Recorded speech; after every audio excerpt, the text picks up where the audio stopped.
This DIY video is quite a poignant one because the internal combustion engine that we're working on today is on borrowed time.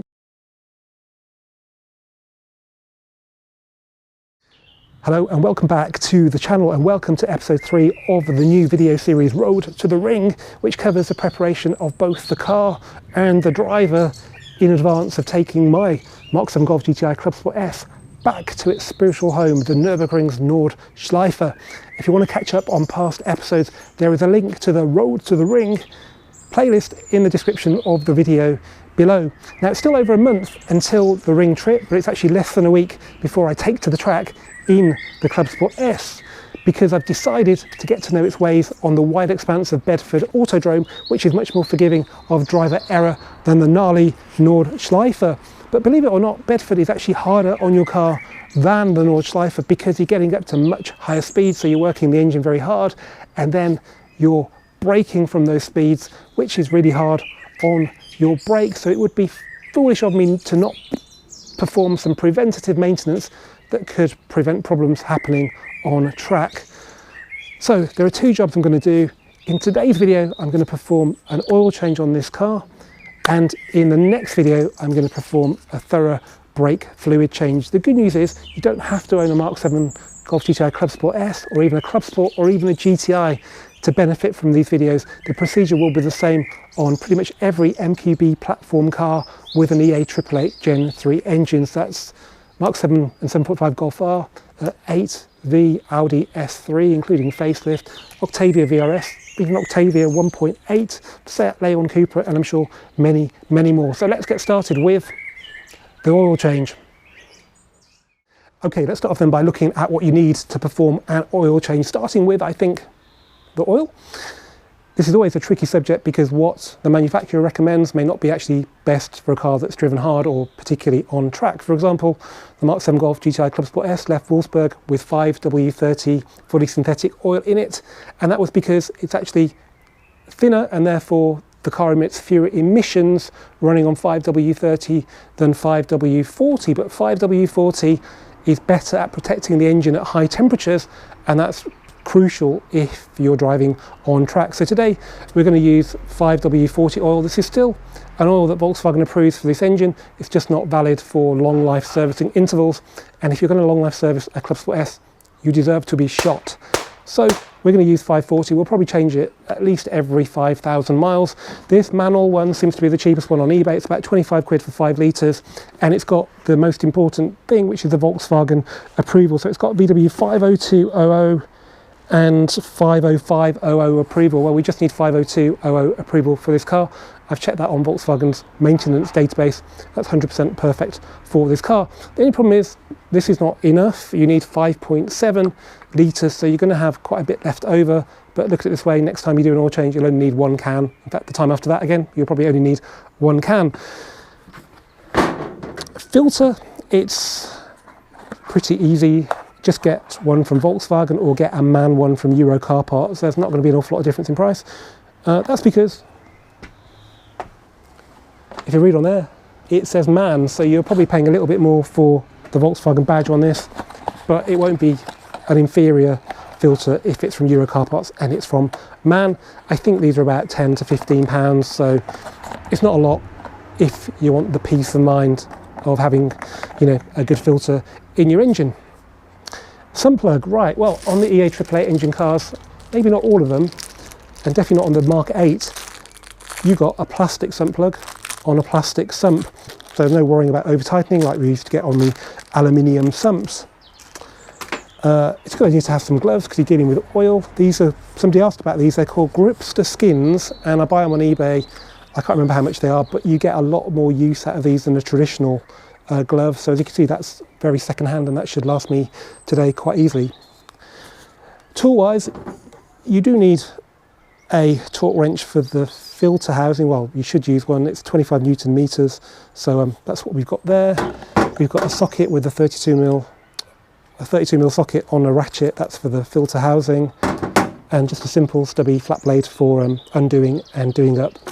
The sump plug, it's also a good idea to have a funnel because it's very tricky pouring the oil into this particular engine without making a mess. So this jug is good, but really you need a funnel. You also need a trolley jack, an axle stand, and something ideally larger than 5.7 litres for the oil to drain into, and also it's quite nice to have something clean to lie on while you're under the car.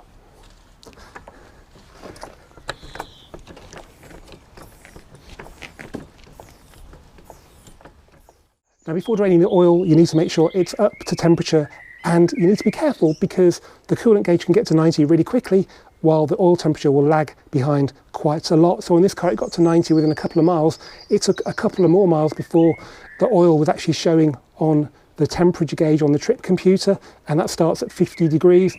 And it took a couple more miles for it to get into the 70 zone, which is probably the minimum I'd drain the oil at. If you're going to raise the car up, by the way, make sure the parking brake is on and it's in gear to stop it rolling away, and then pop the bonnet and do this before you forget. Pull the dipstick out and take the oil cap off, because that will allow a more thorough drain, and then also undo the oil filter housing. Now, I probably could squeeze on there with this, but I'll just pop the engine cover off.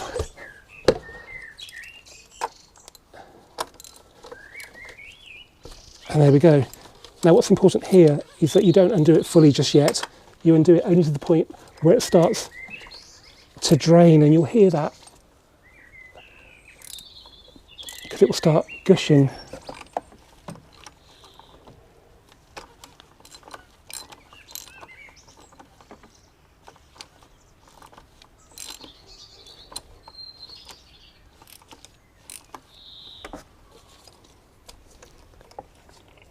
There we go. Can you hear that?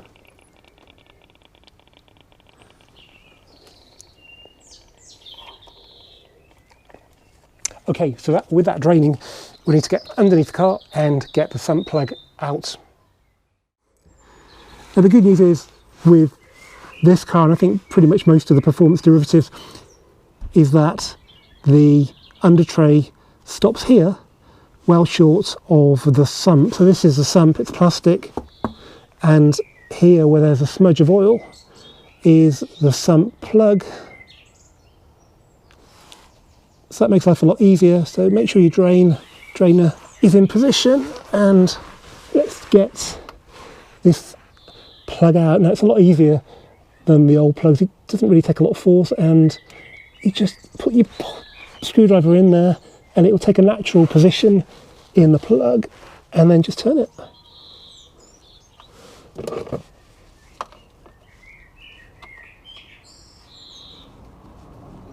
And it doesn't matter if it goes in the oil that comes out, because we're replacing it. So here we go.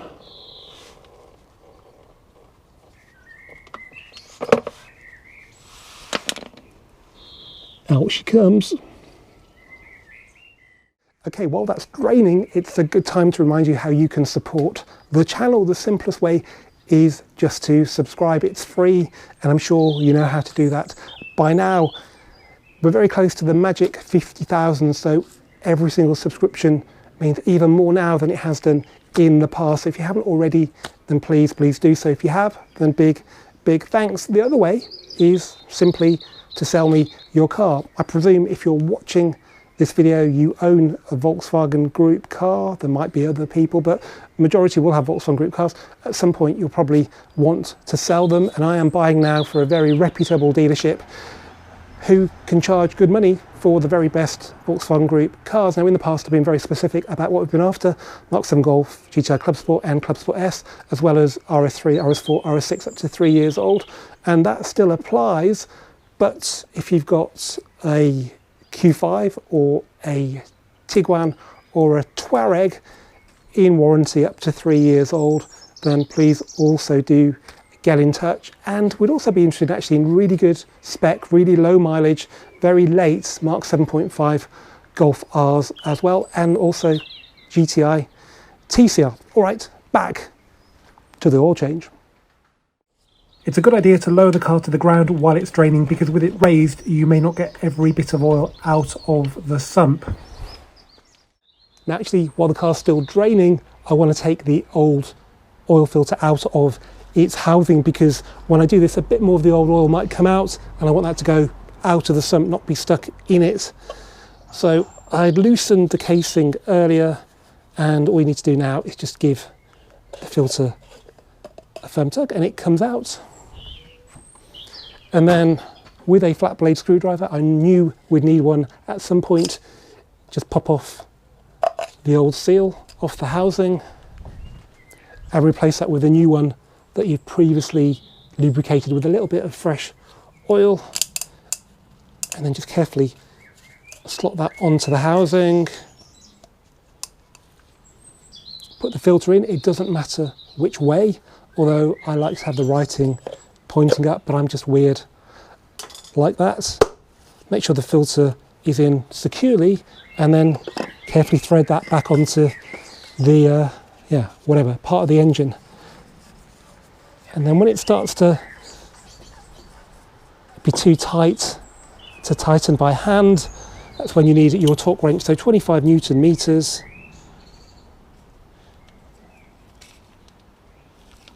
Actually slightly less than that. I should really put my glasses on. 20 and then 5, 25, 32mm socket. And you just do this until you hear the magic click. And that's that. Okay, now we're going to get underneath the car and put that new sump plug in.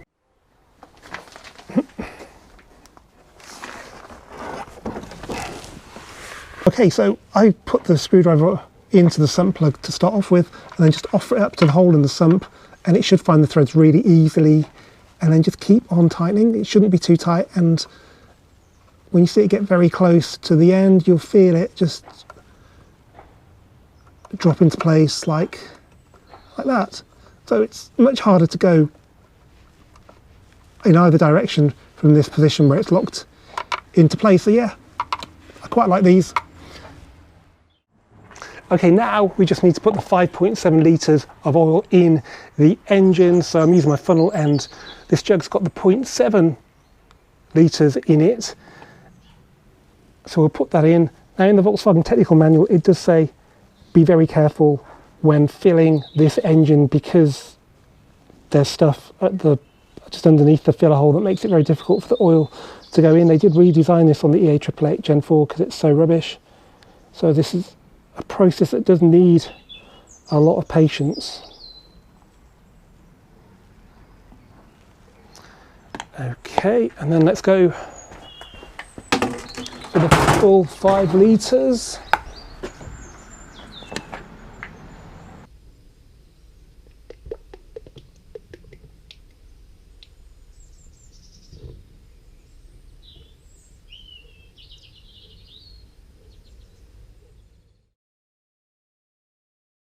Okay, so we put 5.7 litres of oil in the engine, which is the amount specified by Volkswagen. We've dropped it to the ground, we've put the oil filler cap back on, we've put the dipstick back in, but we can't use it for an accurate reading just yet because we haven't started the engine, so I will do that right now.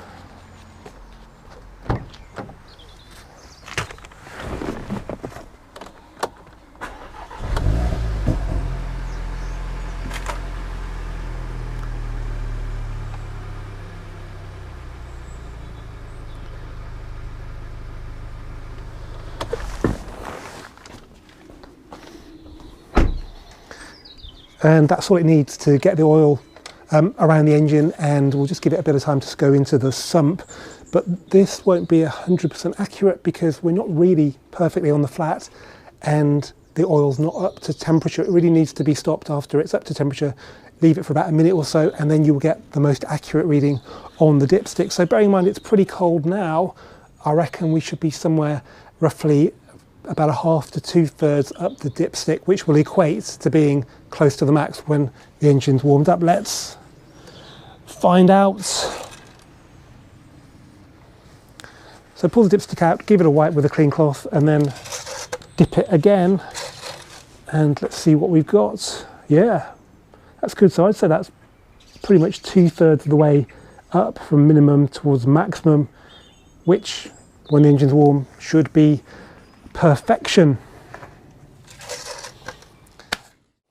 Now, weirdly, this DIY video is quite a poignant one because the internal combustion engine that we're working on today is on borrowed time. In less than 7 years, if things go to plan, and they may not, we will no longer be allowed to buy cars with internal combustion engines, and whatever VW stick the GTI badge on, if it's got an electric motor, for me, it will never be a GTI. So something as simple as an oil change is ultra important right now, because it means you could be preserving this internal combustion engine for generations to come. All you need to do is just do an oil change in between the scheduled services, and engines like this could last forever, well into the electric Armageddon age. As ever, guys, thanks for watching this Volkswizard video. Keep subscribing, do keep commenting, and I'll see you for the next one very soon.